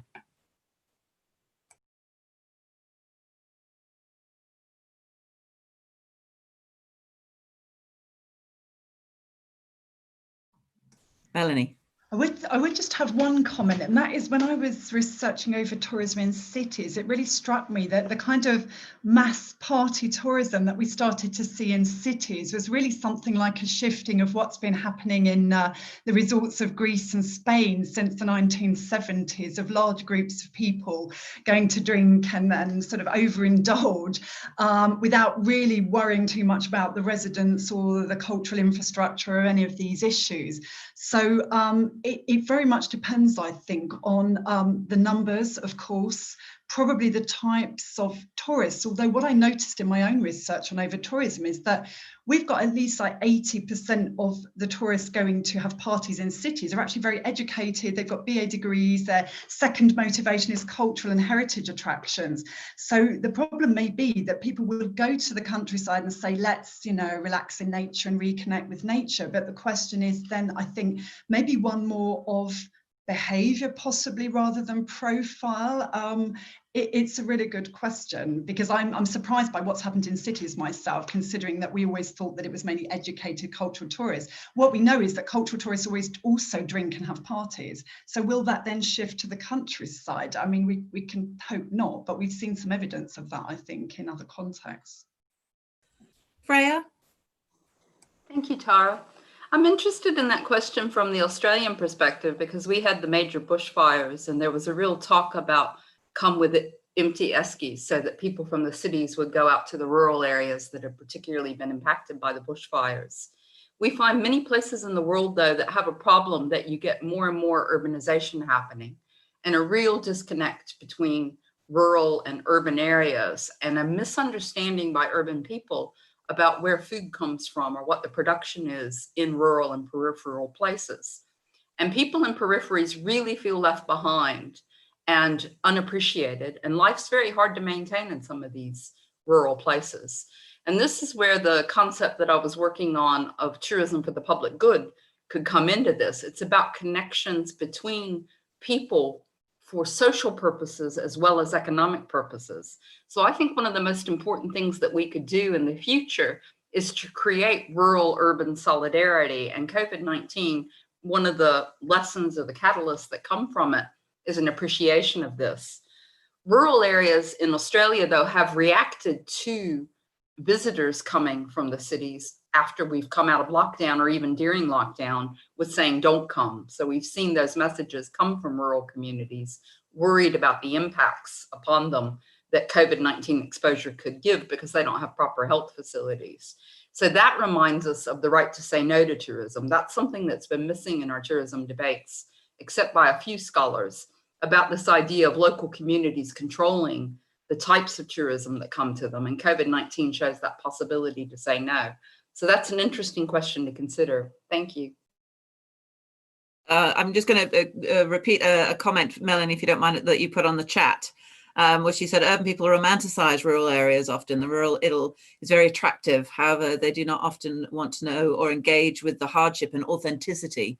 And you can watch any English Escape to the Country program to see that, where they like the farms, but they don't like the smell, for instance.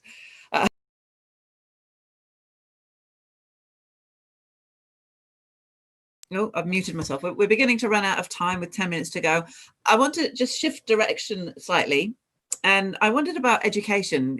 Basically, we're all educators or in educational tourism. So, and we've been talking about precarity. We've been talking about who works in the industry. What does that mean for future education for tourism? If tourism is an industry where we see jobs disappear so quickly and so fast in the face of such crises and pandemics, where does that leave us? Where does that leave our hopeful attitudes that we are employing or we are educating people for a brighter future?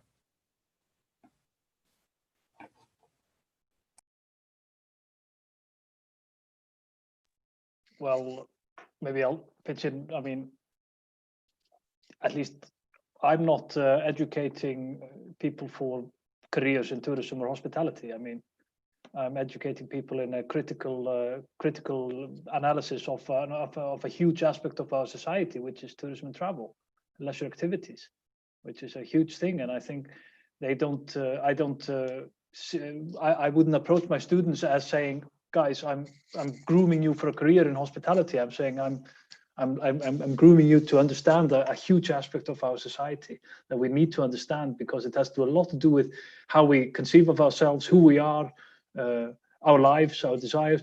And tourism is often relegated to a secondary, frivolous activities and all these things. But I think that's completely wrong. It's a huge part of who we are and what we are.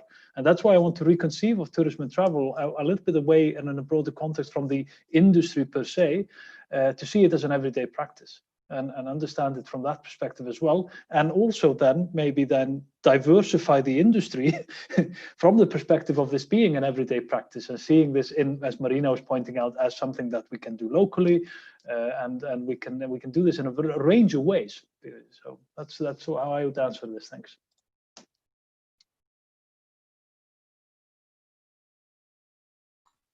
Can I say something, Tara? Just yeah, Raoul, do you want to go first? Go first, Raoul. Oh, sorry, Melanie. Yeah, just very briefly from a UK perspective, of course, we're in our own battle right now. I mean, we had a strike 5 months ago. There are estimated shortfalls of £3 to £13 billion as a result of the pandemic in terms of university finances. So universities are in a very difficult position, and there will undoubtedly be all sorts of sector-wide and institution-specific responses and restructuring. Just anecdotally, sort of from my perspective, and it's always been there, but it's been intensified in the context of the pandemic, that we have to focus our education on the kinds of ideas, well, not even ideas, the skills rather, that will get students jobs. So I thought, okay, well, I've been hearing this for 30 odd years, but it's really intensified. But I spoke to a couple of friends who run small adventure travel and small niche travel companies. And actually one of whom is now working on building a solidarity tourism framework in a DMO in Spain. And they were shocked. And they said, well, that's not the kind of people we want working with us. We want people to have a sort of a much more diversified understanding, as Ed was alluding to, geography, politics, society, economy. And we're privileged as educators that we work in such an interdisciplinary field. And it's really important that we kind of, hold the barricade, if you like. I kind of feel like that in my institution sometimes, that, the business management discourse gets really, really strong, to the extent, we were once told essays no longer have any purpose. There might well be an argument for less essays, but to just kind of throw the baby out with the bathwater and focus on skills, whatever they might be. I've always asked, you can't dissect, you can't separate skills and knowledge. I mean, they're so deeply intertwined. I mean, I know I'm preaching to the converted here, but I think we're going to go through a tough time, certainly in the UK, and not least because, student numbers are going to drop, and we need to kind of demonstrate that tourism will reemerge or is reemerging, and it's up to them to become the innovators and leaders and thinkers of the next generation, really. Thanks. Melanie? Yeah, just a short comment about education, really. I mean, I think we really have to, I don't want to shatter young people's illusions, but I think as an academic, you often have the tendency to talk in quite an idealistic way about scenarios. And I think we have to be very realistic now about sustainability is a really good aspiration, but actually some negative impacts get in the way, and that can be, we're encouraged not to talk about politics in the classroom in Hungary, which would be very difficult, I know, for some people here, but we have to make students aware that there is corruption, that government's not doing what they should, that there are diseases, and that there are issues that get in the way, including human nature. And I think we have to teach the students how to navigate these new landscapes, and I think to be resilient themselves, to be very flexible, to develop transferable skills in addition to this critical thinking, and I think to be really creative in their career. And I think most of them are aware they're not going to have a job for life, and that they have to, somehow be quite entrepreneurial in the way they approach their future. And I think, it's our duty to be as realistic as we can with them without shattering all their future dreams if we can, but it is challenging. Thank you. Thank you. Okay, we've got just under 5 minutes. So can I ask our panel if they have any final comments or thoughts that they'd like to make before we start saying our goodbyes? Jim. Yeah, I've got some friends who are from Eritrea, and they're always telling me how beautiful the Eritrean coastline is. You take away a few of the unexploded bombs and the tanks and things like that, there's massive potential for tourism there, but there's no tourism. They're not overly worried about over-tourism, actually. And so I've also got some friends who live in Skegness, and they're desperate for the revival of tourism, and they're absolutely terrified about the job losses on top of the existing problems that exist there.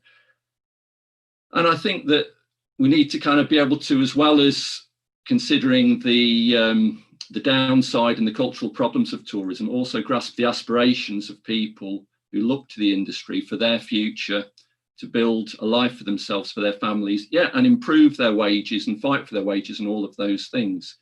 But I think that's really, really important when we're talking about the problems of too many tourists. Many people are worried about precisely the opposite at this moment. Thank you. I think it was then Raoul and then Edward. Yeah, interesting you mentioned Eritrea. I have a family background in Eritrea, and it's very interesting. If you read the manifesto of the Eritrean People's Liberation Front, it's one of the most brilliant pieces of political writing you'll ever read. But I agree, I just want to emphasize, this is not an anti-tourism diatribe, but by any means, it's about democratizing and spreading the wealth through tourism, but in a managed, balanced, and a way that respects the rights of nature. Of course, as Paolo and Freya have emphasized, there's more than enough evidence to demonstrate the damage that is being done, not just emissions, but the material footprint and the degradation of critical resources. So I would just argue that it's our job to sort of think of imaginative and radical ways of reframing and rebuilding the tourism economies. And I think it's in our capacity to do so, and it will be a political struggle as well. It's not just an academic endeavor. Just to finally quote Bill McKibben, one of the climate change activists in the US, so we might have won the battle of ideas to some extent, but we're far from winning the struggle. Thanks. Edward. Yeah, I mean, well, just coming to these points, I mean, having spent a couple of decades now working in the Arctic and subarctic on tourism development, indeed, there are lots of people who aspire to tourism and see it as a solution to all their economic woes. However, it's not so simple, and it needs to be done in a particular way. So I totally agree, and that's my point. I hope tourism is a good thing. Tourism and the people coming together of different creed and different corners of the world is a good thing. And I want to hold on to that potential. That's the convivial aspect we touched upon at the beginning, as I understand it. But of course, there is a lot more hanging there. But just as a final comment, I wanted to bring it a little back to the COVID-19 situation and tourism thereafter. I must say, what I'm seeing at current is that tourism is rebounding. It will go back to normal, and even with a vengeance. Literally, we're seeing pent-up demand being like exploding into the market. So sadly, as far as I can tell by the airline bailouts, etc., there are no changes coming. We'll see just more of the same, and that's a worry. And that makes me worry about where our voices are being heard with our critical concerns that we have just voiced in this relatively large forum, and how we make our voices heard and make them have impact. That's a question maybe to leave you with. Thanks. Thank you. Renee, did you have any final comments? Well, to follow that up, that question that Raoul asked an hour ago, who the hell to address, is actually in my mind for the last hour, because this discussion, of course, is a discussion we had for many times between us, but somewhere outside, this is not heard or not followed, etc. So there's a major concern for me, how to address those who should be addressed. And that is really a problem. Well, finally, I think when we started this session, and Tara and I had a meeting yesterday, we saw a couple of underlying themes in the review, like the recovery versus the reform discussion. Well, just voiced a couple of minutes ago.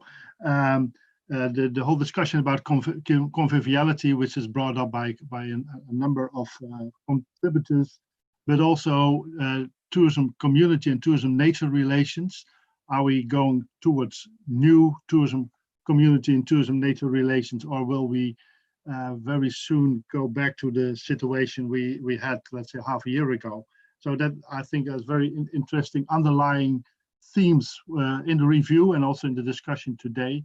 And I would like to thank all of you once again for contributing to the review, but also to be online today. And hopefully, actually, I would like to invite you to join again in, let's say, half a year from now, and then see what happened. We have seen now, let's say, the pandemic at the worst in Europe. It's now fading away a little bit, but in other parts of the world, it is gaining prominence again, and actually nobody knows what is going to happen in the next 3 to 4 or 5 months, and what that will mean for different parts of the world.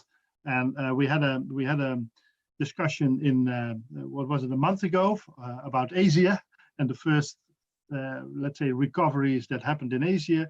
Now we have been talking mainly about Europe and a little bit about Africa, but I think it would be good to also redo this again in November, December, and see what this crisis has how it has materialized. And thanks again for joining. Just let me add my thanks. Thanks to everyone both listening. We've had over 160 people watching the webinar, so thank you very much for taking time out your busy days to join us. Thank you to all the speakers for both contributing to the review and to this discussion, and I think Renee's idea of following this up later in the year would be great. Thanks to Leontine and Jantine for all the background work that goes on that remains unseen. And just a final couple of things. Atlas, we are trying to do a number of webinars over the course of this year, and when our normal conference would be held in September, we are not going to have the conference. We have postponed it to 2021 in Prague. Hopefully, we'll wait and see. But we will be holding a series of webinars over that week, and we hope that you will join us then. So thanks again to everybody. Have a good rest of your day wherever you may be in the world. Take care, keep safe, and hopefully we'll see you again soon.